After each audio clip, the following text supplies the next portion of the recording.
Page 299, Chapter 8, The Law as a Child. We forget everything. What we remember is not actually what happened, not history, but merely that hackneyed dotted line they have chosen to drive into our memories by incessant hammering. I do not know whether this is a trait common to all mankind, but it is certainly a trait of our people, and it is a vexing one. It may have its source in goodness, but it is vexing nonetheless. It makes us an easy prey for liars. Therefore, if they demand that we forget even the public trials, we forget them.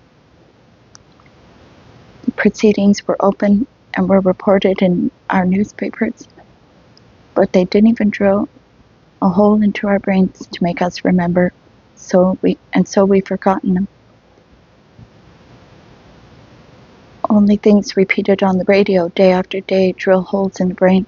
I'm not even talking about young people, since they, of course, know nothing about all this, but about people who were alive at the time and of those trials. Ask any middle-aged person to enumerate the highly publicized open trials. You will remember those of Bukharin and Zenobia, and knitting his brow, that of the Prom Party too. And that's all. There were no other public trials. Yet, in actual fact, they began right after the October Revolution tribunals. Right after the October Revolution in 1918, quantities of them were taking place in many different tribunals.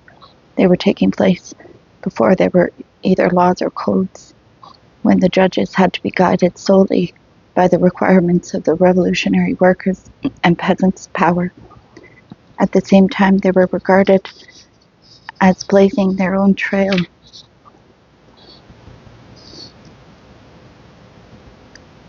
of bold legality. Their detailed history will someday be written by someone, and it's not for us to even attempt to include it in our present investigation. However, we cannot do without a brief review. It is our duty, anyway, to probe some of the charred ruins, which go all the way back to that gentle, misty, rose-colored dawn. In those dynamic years, the sabers of war were not rusting on their scabbards, nor did the executioners' revolvers have time to grow cold in their holsters. Only later on did the custom develop of hiding executions in cellars under cover of night, and of shooting the victims in the back of the head. In 1918, the famous Ch.8 Stelmach had those sentenced to death shot in the courtyard during the day, so that prisoners awaiting execution could watch from their prison windows. There was an official term current then, extrajudicial reprisal, not because there weren't any courts at the time, but because there was the Cheka, because it was more efficient. Certainly there were courts, and they tried and convicted and executed people, but we need to remember that, parallel to them and independently of them, extrajudicial reprisal went on at the same time. How can one depict its scale? And Latsis, in his popular review of the Cheka's activity, gives us material for only a year and a half, 1918 and half of 1919, and for only 20 provinces of central Russia.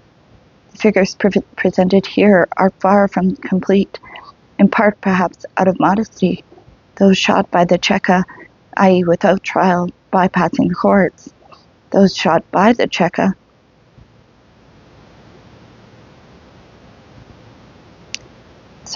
without trial, bypassing the courts, numbered 8,389 persons. Counter-revolutionary organizations uncovered 412, a fantastic figure in view of our inadequate capacity for organization throughout our history, and also the general isolation of individuals in those years and the general psychology of general psychological depression. The total of those arrested, 87,000. And this figure smells of understatement.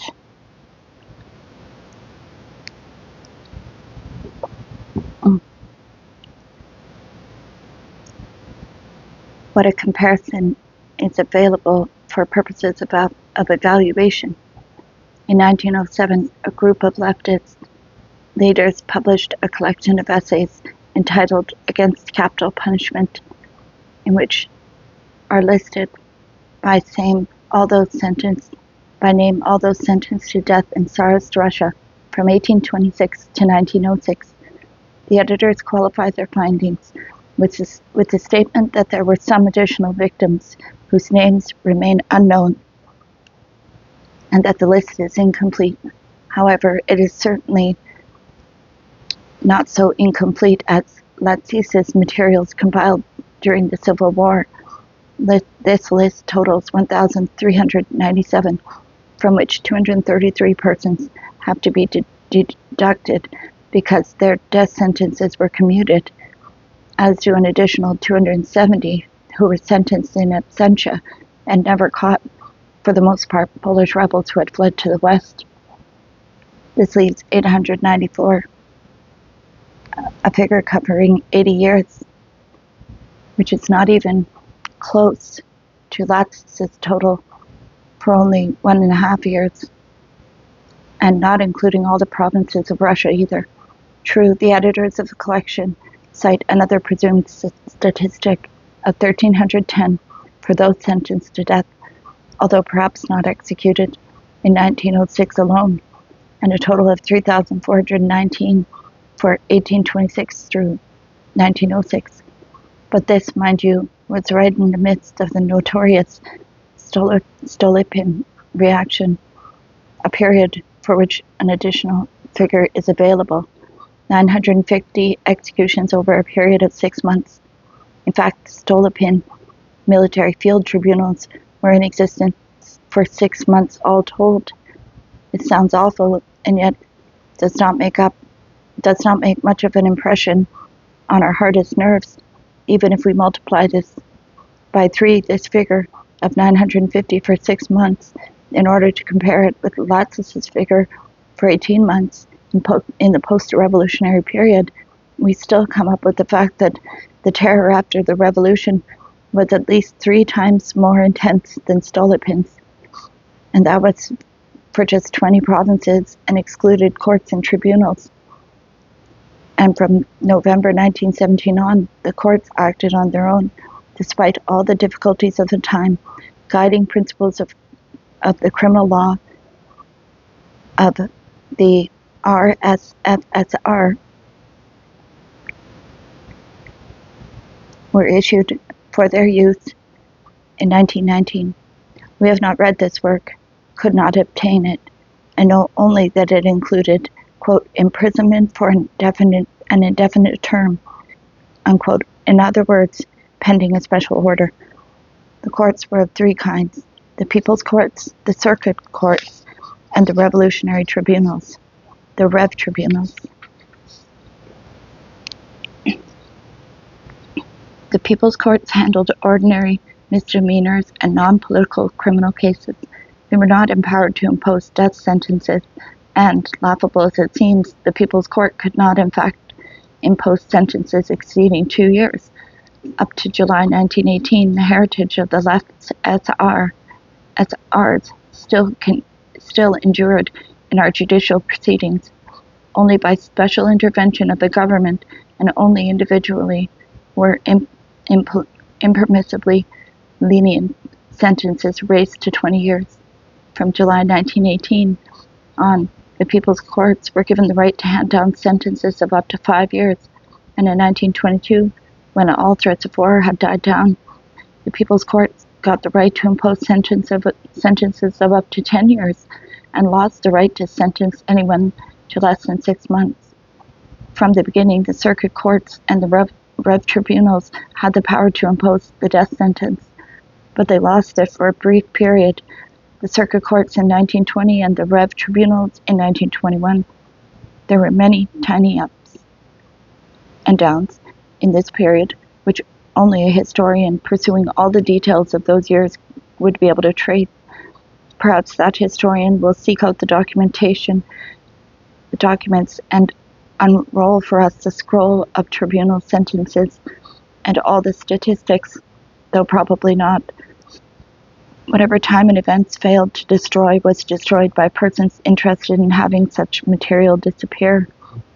We know only that the Rev tribunals were not asleep. We were handing down sentences right and left, and we know too that every time a city was captured, during the Civil War, the event was marked not only by gunsmoke in the courtyards of the Ch.8, but also by sleepless sessions of the tribunal. And you did not have to be a white officer, a senator, a landowner, a monk, a cadet, an SR, or an anarchist in order to get your bullet. Soft, white, uncalloused hands alone were sufficient in those years. But one can also hazard a guess that in Izhevsk or Votkinsk, Yaroslavl, or Murman, Kozlov, or Tambov, the uprisings were very costly as well to those who had callous workers' hands. And if those scrolls of both the extrajudicial executions and those by tribunal are rolled out for us someday, the most surprising thing will be the number of ordinary peasants we find on them, because there was no end to the number of peasant uprisings and revolts from 1918 to 1921, even though they did not adorn the colored pages of the official history of the Civil War, and even though no one photographed them and no one filmed motion pictures of those furious crowds attacking machine guns with clubs, pitchforks, and axes, and later lined up for execution with their arms tied behind their backs, 10 for 1. The revolt at Sapozhok is remembered only in Sapozhok. The one in Pitilino, only in Pitilino. We learn from the Let's Sees the number of peasant rebellions that were suppressed during that same year and a half in 20 provinces, 344.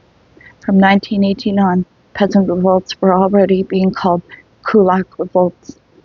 For how could the peasants revolt against the workers and peasants' power? But how then could one explain that in every instance it was not just 3 peasant huts that revolted, but the whole village? Why did the masses of poor peasants not kill the insurgent kulaks with those same pitchforks and axes, instead of marching with them against the machine guns? Latsis claims, quote, the kulaks compelled the rest of the peasants to take part in these revolts by promises, slander, and threats, unquote. But what could have been more laden with promises and slogans of the Committee of the Poor? And what could have been more loaded with threats than the machine guns of the Special Purposes Detachments, the CHON? And how many wholly random people, completely random, whose destruction inevitably accounts for half the casualties of every real shooting revolution, were caught between those millstones. I had to take a break there. Thank you. Have a good night.